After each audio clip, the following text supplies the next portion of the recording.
봉독한 말씀이 한 주간 여러분의 삶을 이끄시는 넉넉한 하나님의 은혜와 축복이 되시기를 먼저 주님의 이름으로 축원합니다. 오늘 말씀은 우리가 교회력으로 오늘 성령 강림 후 두 번째 주일에 같이 보라고 하는 렉셔너리 성경들이 쭉 예시되어 있습니다.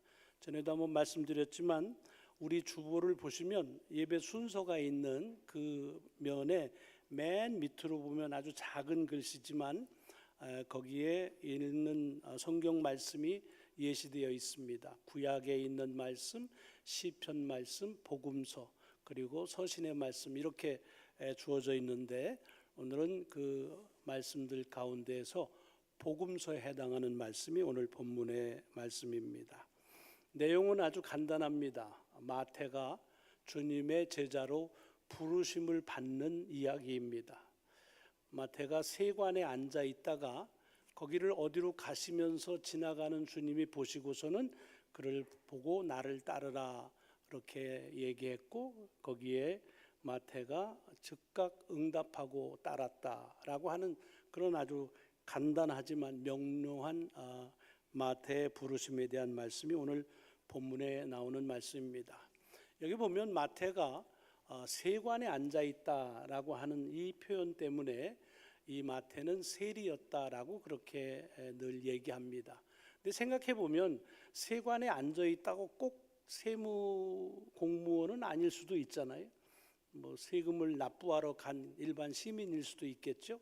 그러니까 세관에 앉았다라는 것만 가지고 그의 직업이 세리였다라고 그렇게 단정하는 것은 좀 무리가 있다고 얘기해도 과언은 아닙니다. 그러나 오늘 말씀을 쭉 읽어 내려가시면 이 마태가 주님의 제자가 되고 나서 곧바로 자기의 집에 주님을 청해서 식사 접대를 하면서 다른 사람들을 초청을 합니다.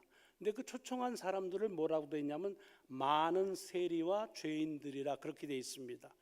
여러분 세리는 이제 세무 공무원이니까 아시겠지만 여기 죄인은 어떤 죄인일까요? 뭐 갑자기 교도소에 가서 수갑 차고 있는 그런 죄인들을 불러왔다. 뭐 그럴 리는 없고 그럴 수도 없겠죠. 그러니까 이거는 세리라는 말과 그 당시에 그들을 죄인으로 불렀다는 거의 동의어라고 봐도 좋습니다. 그러니까 죄인들로 취급되는 세리들이 많이 모였다라는 얘기입니다. 그러니까 만약에 마태가 그날 세관에 가서 앉은 것이 세금을 납부하러 가가지고서 그럴 때 주님이 불러서 주님의 제자로 부르심을 받았다고 한다면 그리고 나서 자기의 집에서 주님 식사를 하면서 다른 사람을 초대했다고 한다면 굳이 세리들을 세무 공무원들을 청했을까 하는 생각을 갖습니다. 뭐 지금도 세금 낼 때 보면은 괜히 IRS에 근무하는 사람들은 괜히 다 나쁜 사람 같기도 하고 기분이 썩 그렇게 유쾌하지 않은데 세금 내고 나서 거기에 수고합니다 하고 그 사람들을 초청해서 집에서 식사 접대를 뭐 하지 말라는 법은 없지만 당시에 이 세리들 세무 공무원들이 거의 죄인이라고 말할 정도로 굉장히 괴리를 가지고 있는 그런 사람들인데 굳이 그 사람들을 자기 집에 부를 리는 없겠죠. 그러니까 이 마태가 세관에 앉아 있다라는 말은 그가 세리였고 그래서 주님을 모시는데 세리인 동료들을 초청해서 같이 식사를 한 것을 봅니다. 그리고 여기서 말하는 세리와 죄인은 동급의 같은 것을 말한다 이렇게 볼 수가 있습니다. 그래서 소위 그 당시에 신앙생활을 잘 하신다는 바리새인들이 볼 때는 여러분 바리새인들은 주님을 아직 뭐 메시아냐 그리스도다 이렇게 말하진 않습니다. 그러나 상당히 식견이 있는 랍비 정도로는 그렇게 알고 있었습니다. 그러니까 묻는 거죠. 아니 랍비가 돼가지고 성경을 알 텐데 알만한 사람이 신앙생활을 바르게 한다면서 어떻게 식사하면서 세리와 이렇게 같이 식사할 수 있겠느냐라고 묻는 겁니다. 여기서 물었다는 말은 그래도 되는지 안 되는지 궁금해서 물어본 게 아니죠. 그런 일은 해서는 안 된다라는 그런 확고함을 가지고서 얘기하는 겁니다. 적어도 랍비 정도 되면 앉아야 될 좌석, 같이 해야 될 사람 정도는 구분할 줄 아는데 어떻게 이 죄인이라고 불리워지는 세리들하고 같이 밥을 먹느냐 하는 얘기입니다. 우리는 복음서를 통해서 바리새인들에 대해서 굉장히 부정적인 생각을 많이 가지고 있기 때문에 바리새인이 말한 건 다 틀렸다고 생각하지만 이런 말들은 맞습니다. 성경에도 보면 부정한 자들, 죄를 범한 자들과 자리를 같이 하지 말라는 말씀이 상당히 많이 나옵니다. 그러니까 그런 근거를 가지고 얘기하는 거죠. 그런데 그 얘기를 들으시고 주님께서 한 말씀을 얹으십니다. 의사는 건강한 사람에겐 필요 없고 병든 자에게 필요하다. 그러면서 오늘 본문을 조금만 더 읽어 내려가시면 뭐라고 되어 있냐면 내가 온 것은 이 땅에서 의인을 찾으러 온 것이 아니라 죄인을 찾으러 왔다라고 그렇게 말씀하십니다. 근데 이게 조금 설명이 필요한 건 주님은 의인, 다시 말하면 옳게 산다고 생각하는 또는 오르게 사는 사람만 보면 막 두드러기가 나가지고서 뭐 절대로 그 사람들하고는 상종을 하지 않는 것처럼 생각하시면 오해입니다. 의롭게 만드시는 이가 정말 의롭게 사는 사람이 있다고 한다면 왜 마다하겠습니까? 그러니까 이 말을 조금 더 정확하게 번역하자면 자기 스스로 생각하기를 의롭게 산다고 하지만 그렇게 못 사는 사람들이라는 뜻이 그 속에 있고, 그 다음에 죄인을 부르러 왔다는 말은 주님은 뭐 죄인만 보면은 막 가슴이 뛰고 해가지고서 아이고 친구야, 아이고 자매요, 내가 널 만나고 싶어, 얼마나, 그런 뜻이 아니지요. 자기가 얼마나 부족한지 자기의 죄를 고백하는 사람들을 부르러 오셨다, 그런 의미를 가지고 있습니다. 이제 그거를 아주 상세하고도 분명하게 나타난 것이 이 세리, 죄인 취급을 하던 그런 인간이 하면 안 되는 일을 그렇게 하는 그 세리였던 마태를 부르셔서 당신의 제자로 삼으셨다는 이 이야기 가운데에서 우리가 알아볼 수가 있습니다. 그리고 이 말씀은 우리에게 주는 그 의도가 분명합니다. 주님께서 이 땅에 왜 오셨는가?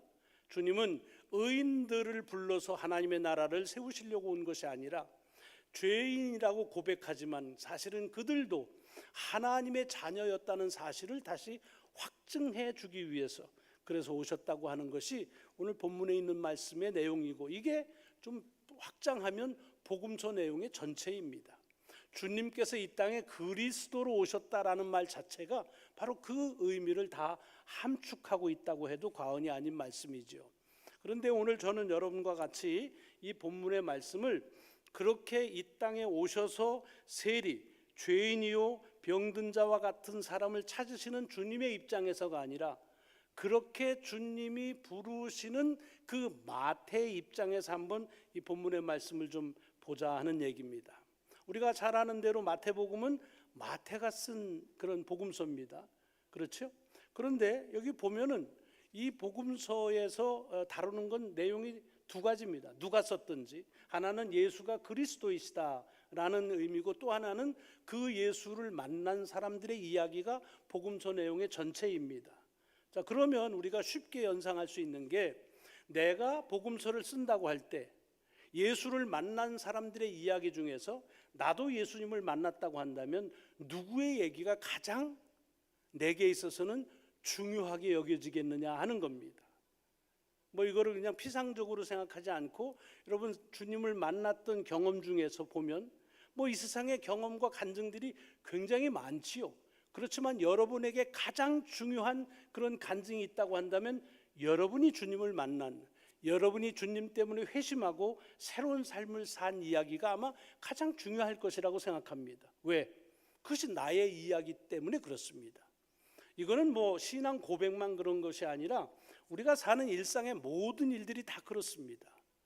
아마도 훗날 어떤 역사가가 2026년에 이 땅에서 무슨 일이 일어났느냐라고 하면 객관적으로 일어난 사건들을 수집해서 2026년에는 이 세상에서 이런 일이 일어났다라고 정리할 수 있을 겁니다. 우리가 쉽게 연상할 수 있죠. 거기에 목록으로 어떤 것이 뽑힐지, 뭐 우크라이나와 러시아의 오랜 전쟁이 계속됐다. 그리고 뭐 때문에 일어난지는 모르지만 미국이 이란과 더불어서 했던 전쟁의 이야기, 또는 무슨 철학을 가지고서 정부를 운영하는지 모르지만 트럼프 행정부에 대한 이야기, 뭐 이런 얘기들, 또 한국 사람이라면 지금 선거 치르고 나서 후폭풍에 일어나는 선거관리위원회에 대한 이야기, 뭐 이런 것들이 아마 정치 역사에서 꽤 큰 주목을 받는 역사라고 그렇게 기술할 겁니다. 그러나 여러분 가운데 이런 일어난 일련의 사건들이 여러분이 지금을 살아가는 삶에서 가장 중요한 사건이다 라고 그렇게 꼽을 수 있는 분은 아마 많지 않을 겁니다. 여러분 가운데 트럼프만 생각하면 잠 못 주무신 분 계십니까?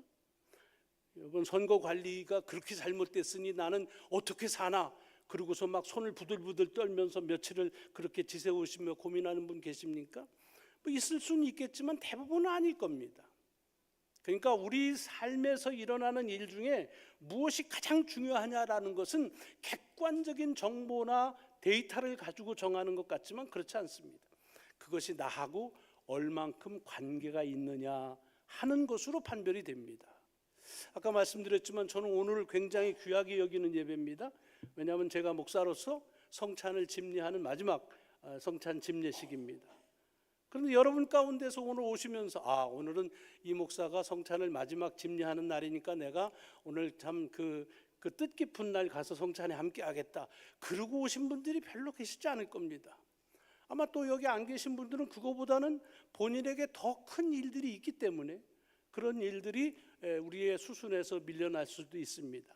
내가 중요하다고 해서 다른 사람이 거기에 공감하지 않는 거 너무나 상식적인 일이고, 그러기에 다른 사람이 중요하다고 해서 내가 거기에 꼭 동조해야 될 필요가 없는 시대에 삽니다. 그러나 내게 얼마나 나와 관계가 깊으냐 하는 것을 가지고서는 그것은 이 세상의 어떤 일들보다 내가 중요하다고 말합니다. 말이 길어졌습니다마는 마태가 자기의 삶의 일대 변혁이죠. 세리로 살았던 삶을 청산하고 이제는 예수의 제자로 산다. 이건 엄청난 회심이고 그리고 변혁의 순간입니다. 자, 그런데 오늘 본문을 보면 이런 엄청난 삶의 변화의 역사를 아주 덤덤하게 딱 한 줄을 내다가 기술하고 있다고 하는 겁니다. 구절을 보시면 이렇게 되어 있습니다. 예수께서 그곳을 떠나 지나가시다가 마태라 하는 사람이 세관에 앉아 있는 것을 보시고 이르시되 나를 따르라 하시니 일어나 따르니라. 여러분, 지금 이게 마태가 쓰는 거예요, 복음서를. 그리고 주님을 만난 사람들의 이야기를 쓰는데 여기에 자기의 얘기라고 하는 것이 우리가 느껴집니까? 이건 지금 마태가 자기 회심에 대한 얘기를 이렇게 쓰고 있구나. 별로 그렇지 않죠. 어떤 면에서는 제3자의 이야기, 자기 친척 얘기나 주변 얘기, 자기 얘기는 고사하고 이렇게 아주 덤덤하게 객관적인 한 사실로 그렇게 기술하고 있다고 하는 말입니다. 저는 이 말씀이 오늘 우리에게 주는 그런 도전과 가르침이 크다고 생각합니다. 왜냐하면 아까도 말씀드렸지만 오늘 우리가 사는 삶에서는 나와 연관된 것들이 가장 중요합니다. 그러기에 마태에도 많은 사람들이 회심하고 주님을 따랐지만 가장 중요한 그 제자의 삶에서 눈여겨봐야 되고 강조해야 될 것은 자기일 것입니다. 그리고 마태복음을 쓰면서 무슨 규정이 있는 것도 아니고 자기가 주님을 만난 사람들의 이야기를 써내려가다가 자기의 이야기 속에서 주님이 자기를 불렀을 때 자기의 그런 어떤 갈등이면 갈등, 또는 세관을 떠나려고 하는데 결정하는 그런 어떤 결단하는데 짧은 시간이지만 오는 어떤 여러 가지 마음속의 이런 변화들, 이런 거 넉넉히 적을 수 있죠. 어떻게 보면 그걸 적는 게 당연할 수도 있죠. 그거 적었다고 누가 왜 너는 복음서 쓴다면서 네 얘기를 그렇게 많이 하냐, 그렇게 핀잔할 사람도 없습니다. 오히려 이렇게 덤덤하게 제3자의 일처럼 말하는 것이 이상하게 들릴 뿐이지요. 왜 그렇습니까? 우리는 신앙생활 하면서도 우리도 여전히 우리 신앙의 주체가 예수 그리스도라고 보면서도 여전히 우리 자신으로 놓고 볼 때가 많습니다. 여러분, 예배를 통해서 경험하는 하나님의 은혜에 대한 것도 마찬가지입니다. 하나님의 은혜를 객관적으로 말하는 사람은 거의 없습니다. 다 내 마음에 얼만큼 감동이 주어졌느냐 하는 것으로 판단합니다. 요즘에 이 1310이 뉴욕에 있는 라디오 스테이션하고 통합을 해서 K라디오라고 하는 것으로 이렇게 운영을 하는 것 같아요. 그래서 뉴욕이나 뉴저지에 있는 비즈니스 그 광고들도 자주 듣게 됩니다. 근데 그 뉴욕에 있는 음향업체인 것 같아요. 음향업체인데 교회 음향을 많이 하는 그런 업체인가 봐요. 근데 거기에 이제 교회 음향 시설을 잘 좀 업그레이드 하라 그런 뜻인데, 그걸 어떻게 하냐면 음향 그런 기기를 판다고 얘기를 하진 않고 예배의 감동을 도와드리겠습니다 이렇게 말합니다. 예배를 통해서 얼만큼 감동을 얻으셨습니까? 우리가 여러분이 감동 받으실 수 있도록 도와드린다 그럽니다. 그러니까 뭐 광고 멘트 치고는 상당히 설득력이 있는 그런 광고입니다. 근데 그 광고를 들으면서 저는 어떤 생각을 했느냐 하면, 여전히 예배에 있어서 화두는 감동이구나. 내가 얼마나 예배를 통해서 감동받았느냐 하는 것으로 그 예배의 어떤 은혜의 측정, 성령의 역사하심의 측정을 우리는 아주 쉽게 합니다. 그래서 내가 감동받지 않은 예배는 은혜 받지 못한 예배로, 그리고 성령께서 역사하시지 않은 그런 예배로 그렇게 판단할 때가 참 많습니다. 그런데 사실은 예배는 예배자들의 감동을 위해서 주어진 시간이 아니었습니다.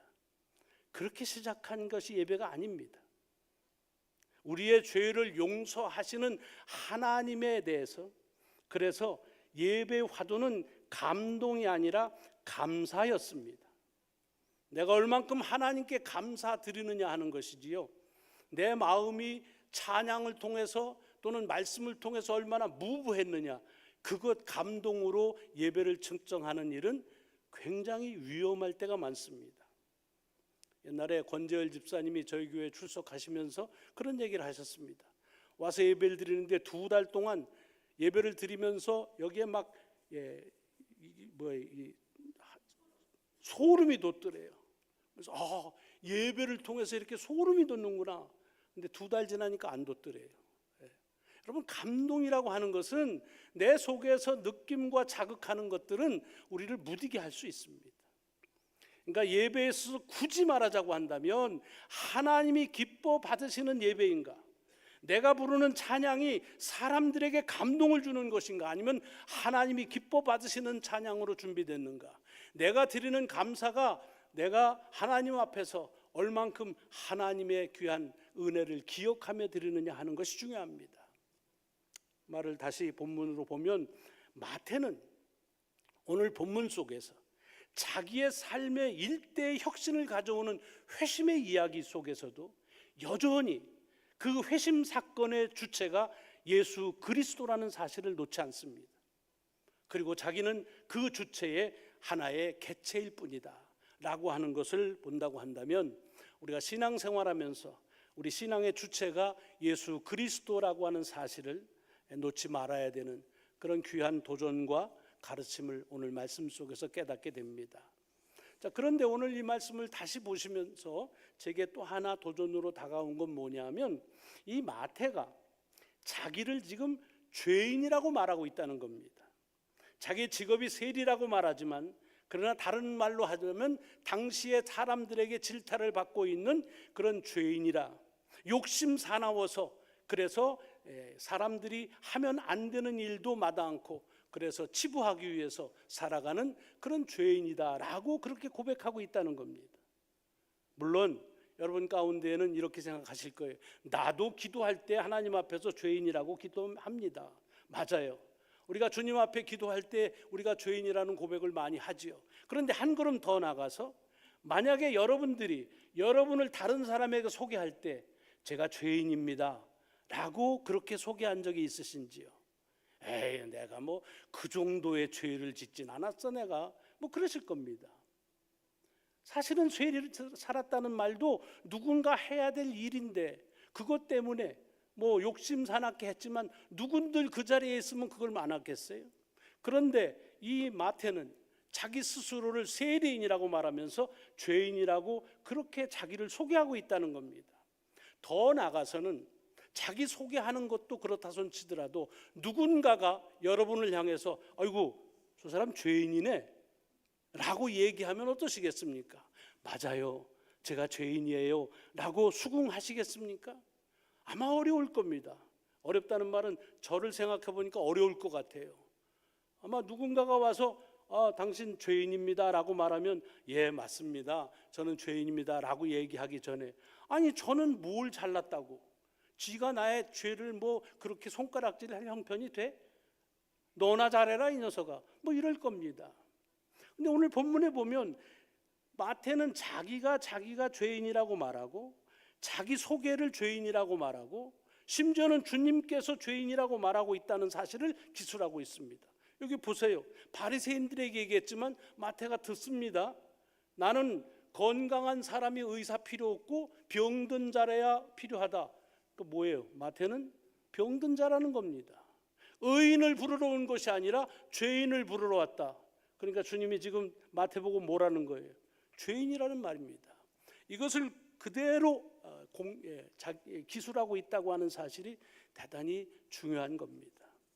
여러분, 사실은 마태가 이렇게 자기를 그렇게 소개하게 되는데 원래 마태의 이름은요, 마가복음이나 누가복음을 보면은 거기에는 뭐라고 되어 있냐면 레위라 불리웠다고 되어 있습니다.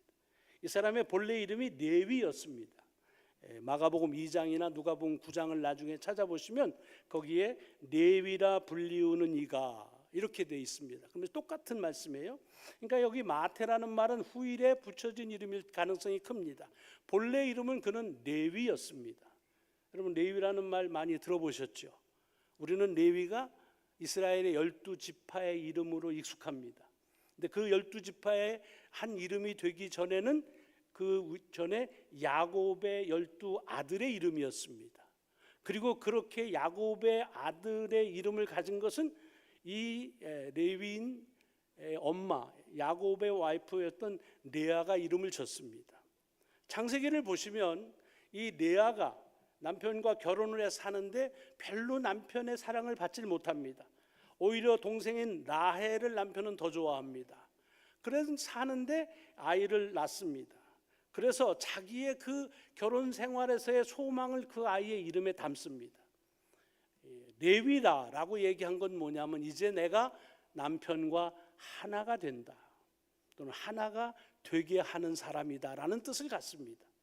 여러분, 이게 한 개인에 대한 그런 이름으로 지어졌지만 레위 지파가 하는 일이 뭡니까? 레위 지파는 다른 지파와 상관없이 땅을 분배받고 그리고서 농사짓거나 양을 치는 것이 아니라 오롯하게 하나님을 예배하는 일에만 전념하게 합니다. 소위 성역만 하는 겁니다. 근데 그 하나님을 예배하는 일이 뭡니까? 하나님과 사람에게 막혔던 것, 분리된 것을 다시 하나 되게 하는 작업을 합니다. 그러니까 레위 지파는 다시 말하면 하나님과 사람을 하나로 연합하게 만드는 사역을 하는 지파다라는 의미가 이 레위라는 이름 속에 담겨져 있는 겁니다. 이 마태가 태어나서 그의 삶에서 하나님이 정한 목적이 뭐냐라고 할 때 그 이름으로 표명했습니다. 이 사람은 레위다. 하나님과 하나 되는 삶을 산 사람이다. 다른 사람을 하나님과 하나 되게 하는 그런 삶을 살 것이다. 그것이 이 마태에 주어져 있는 삶의 목적이었습니다. 그런데 지금 무엇을 하고 산다고요? 세리를 하면서 삽니다. 하나님하고 하나 되는 것이 아니라 하나님과 자꾸 분리시키는 작업을 합니다. 사람과 사람을 분리시킵니다. 그래서 오히려 자기가 본래의 삶의 목적으로 지음 받았던 것과는 정 다른 레위로 지음을 받았지만 레위로 살지 못하고 있는 것이 이 주님을 만날 때의 이 마태의 모습입니다. 그러니까 그를 불렀다고 하는 말은 이제 그렇게 하나님의 본래 목적으로 부름을 받았지만 그렇게 살지 못하는 이에게 다시 하나님의 목적으로 살게 하기 위한 부름이라는 것입니다. 레위로 이름이 지어졌지만 레위로 살지 못하는 일을 다시 레위로 살게 하신다는 것입니다. 아마 지난 몇 주 동안 우리가 삭개오에 대해서 말씀을 같이 나눴는데 삭개오 얘기도 마찬가지죠. 의로운 자, 경건한 자라고 그렇게 시작한 그 이름이 언제부터인지 불의한 자, 불법을 행하는 자로 살아가는 이에게 다시 주님은 그를 부르셔서 의로운 자로 경건한 자로 살라고 하시는 부름이 삭개오의 부름인 것처럼, 여기 레위인 마태를 부르신 것도 하나님의 목적대로 다시 살게 하시는, 잃어버렸던 그의 본래의 모습을 다시 보게 하시는 그런 부르심이라고 하는 것입니다. 이것이 왜 삭개오나 마태에 대한 얘기뿐이겠습니까? 여러분, 죄가 무엇입니까? 죄는 지금도 여전히 우리의 본래의 하나님이 지으신 그 삶의 목적을 잃어버리게 하는 것이 죄입니다. 그거 반대로 구원은 무엇이냐? 구원은 그런 하나님의 우리를 지은 본래의 목적을 회복하고 그 모습을 다시 바라볼 수 있게 하는 것이, 그것이 구원입니다. 그런 의미에서 보자고 한다면 주님께서는 지금도 여전히 우리가 이 땅에 살아가면서 하나님이 지으신 그 목적이 있는데 목적대로 살지 못한 우리들을 부르셔서 그 목적이 무엇인지를 알게 하시고 그 목적대로 살아가게 부르셨다고 하는 사실입니다. 이것이 오늘 이 마태를 통해서 주님께서 우리를 향하신 주님의 귀한 도전이고 또한 가르침이라고 믿습니다. 레위로 태어났지만 레위로 살지 못하고 그리고 살아가는 그에게 다시 레위로 살라는 귀한 음성처럼 여러분 모두가 하나님이 지으신 본래의 모습을 다시 한번 되찾는 귀한 역사가 주의 이름으로 있으시기를 간절히 소망합니다. 기도하겠습니다.